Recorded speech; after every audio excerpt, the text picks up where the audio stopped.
The question now, is this the end of the Bachmann era, or is it just the beginning of something big? Joining me now by Skype, Michele Bachmann's former faith coordinator for her presidential campaign, Peter Waldron.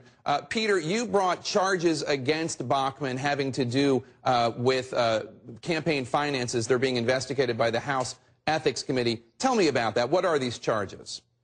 Sure. I filed a complaint with the FEC, the Federal Elections Commission, in January.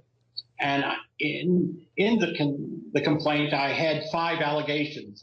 Allegations that dealt with payments to a sitting senator in the Iowa Senate. I dealt with issues of Michele Pack, a political action committee, contributing to the compensation for an employee of the Bachmann for president. There are 5 allegations in total, Jake.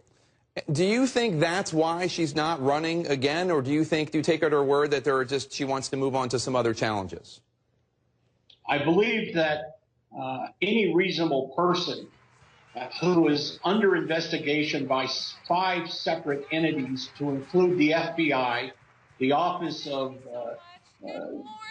Ethics of the House, there is the Senate Ethics Committee in Iowa. There's so many investigations. There's 5 investigations. There's a lawsuit that's in the process of settlement. I think that's a lot for any one person to handle just one of the issues.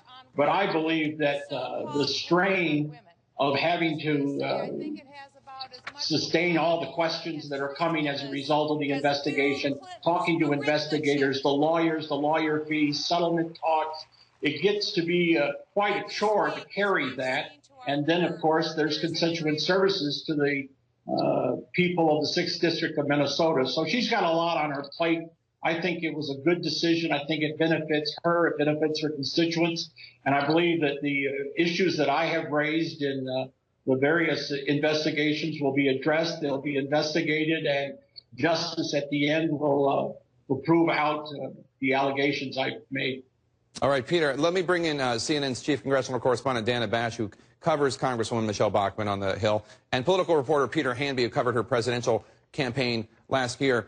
Dana, do you think that Peter Waldron is right, that the reason she's announcing she's not running for re-election is because she is just so burdened by these House ethics investigation dealings? The truth is, we don't know the answer. We know that she explicitly said that wasn't the reason. She also explicitly said that she's not retiring at the end of her term because she wasn't afraid of losing. But we also know, as he just laid out, that there are big problems that she has, and it was going to be a tough go for her. I mean, she represents a Republican district that Democrats really thought that they could win because she has that seat, because she's a lightning rod. They were very much gunning for it. And now Democrats admit if she's gone, it might be hard for her to get, and for them to get at every single seat in the House, as the Democrats try to get the majority back, matters. That was a key one. And Peter Hanby, you know that covering her, as I do, that she's a very personable person, very likable to the likes of us. She had a very high rate of staff turnover in Congress. Mm-hmm. Yeah, she absolutely did. She had a high rate of staff turnover in Congress. She cycled through multiple chiefs of staff. She also did it on her presidential campaign. And I was emailing with a number of former advisors today, just kind of checking in, trying to get some insight into this decision. And I was actually kind of shocked by how many of them were like, haven't talked to her for a while, got no idea. Haven't been in the loop for a long time, can't help you, sorry. So, yeah. I mean, she keeps a very tight circle, and during the presidential campaign, she was, very sort of sheltered, aside from media interviews here and there.